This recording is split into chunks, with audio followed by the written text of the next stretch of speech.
Well, the president spoke this morning on, Arise Television, and there are some things that's been going around about what the president said, and some of the points he made while he spoke. And this has been making rounds on the internet, making rounds on the news today. But I want to bring out 6 points of what the president said. I'm very sure you're interested to know some of the points and how Nigerians feel about some of the things that he had actually said. Anyway, I'll bring you more details about this, but please ensure you subscribe, give this video a thumbs up, turn on the notification bell, ensure you also like and also share our video. All right, guys, without further ado, let us dive right into the details of this report. And don't forget, this is Saffron Media. We are here to give you the best, the most trending, exciting, sizzling, hot gist from Nigeria, especially in the area of politics. Okay, my dear friends, let us get into the details and bring out 6 points to which the president spoke this morning. Let's see if those 6 points actually made sense or they are nonsense. Okay, guys. The President Muhammadu Buhari has outlined his government stance on a number of issues affecting the country in an interview on Thursday morning. He was questioned on a number of issues, including his government decision to ban Twitter accounts, the security situation in the north and south of the country, the IPOB issue, and what he will focus on when he completes his term. Firstly, he spoke about the security problem. The president referred to the country's biggest security problem, saying that from the information he received from the security agencies, there were strong indications that progress had been made, especially after the reshuffle of security service chiefs. The president expressed concern over the growing number of suspected herdsmen attacks, saying everyone should be amazed at how herdsmen who were previously seen holding sticks are now carrying heavy weapons and killing people. He said his government was working on settlements for the herders and believes that this would put an end to the crisis. That is funny for a president to say in the midst of the same people killing people, maiming people, raping, kidnapping, and doing all sorts. Anyway, guys, let's continue. He says that Buhari on the issue of IPOB, he said the issue of the indigenous people of Biafra, IPOB, is one of the most pressing issues in Nigeria, especially after the president's recent statement. He said we will treat them in the language they understand. Remember, that was the same statement he made that made Twitter to actually delete his account. That has been the cause of the chaos about social media in Nigeria today. However, the president reiterated his position, adding that we will talk to them in the language that they will understand. We'll organize the police and the military to go after them and pursue them. There is a need to keep an eye on what the president's remarks will mean, especially considering how the international community has written to him on the issues in the past. And he was asked about banditry in the north. The president said he has given the military and the police the order to be ruthless against bandits terrorizing the northwest region of the country. It's a problem in the northwest. You have people over there stealing each other's cattle and burning each other's villages. Like I said, we are going to treat them in the language they understand. We have given the police and the military power to be ruthless.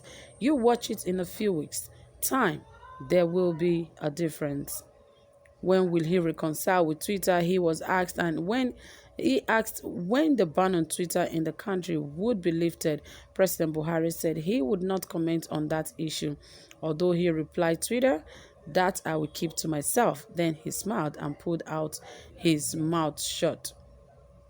On life after presidency, he said another question that was asked of the president, Muhammadu Buhari, was what he would focus on when his tenure ends as the president of Nigeria. And he replied, as the president replied, as you know, I have a farm and I have cattle. So I will go there every day and I will find a lot of things to keep myself occupied with. But he said in the meantime, he would focus on improving 3 issues related to security, the economy, and the major projects. Well, remember that the president also said that the youth of the country, that when that who is actually going to give them job, that until they stop misbehaving, that then they can find a solution. Like, this guy just opened his mouth and he just speaks vile, speaks gal words that Nigerians are not even expecting. Like, he does not even speak like a president. What kind of a president just come on air and begin to say things that would destroy the peace of the country? You are saying there's insecurity issues in the country today, and yet you are causing more anarchy in the country, causing more division among the people.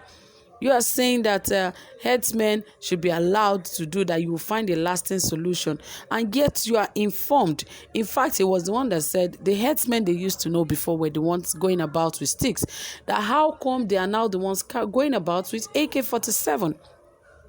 And at the end of it, you did not even say, okay, some of these guys or the guys doing this will be persecuted, or this is the action that the government is going to take against them.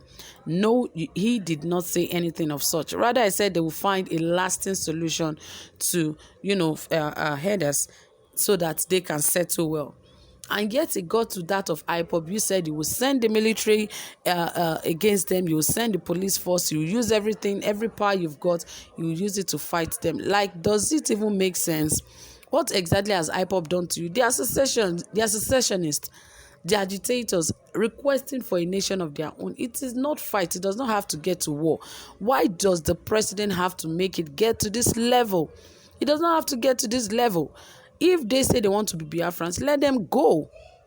And if the president feels that the security of lives and properties are his responsibility, he should sit up to it and take it upon himself, and not trying to be on one side, allowing things to fall apart in the country until he leaves government, and by the time the next person comes into government, everything has already fallen apart and things have gone haywire. It doesn't have to get to this level. It is unfortunate that our president does not even know what to say, because when he was asked about Twitter, that actually shows Nigerians that is not in charge. Some of these decisions are not even his. They are being made by his cabal, and these decisions, he believes that, okay, if they make it, they are going to be the one to solve the issues if there are any problem. That is why he said he does not have anything to say. Was he not part of the people who said that Facebook, Twitter, and others should come and register with Nigeria? So he should be able to make a comment about that. He has already banned Twitter. So why is he scared of making a comment about it? You have banned it. So you should be able to tell Nigerians why you have made that decision and the next line of action. Now you also told Nigerians that Twitter has been banned, and until this group register, that they will not be a business in Nigeria. Then you should talk more on it if you know so much about it and you have taken that decision. Well, it is heartbreaking that we have such a president that is a total failure.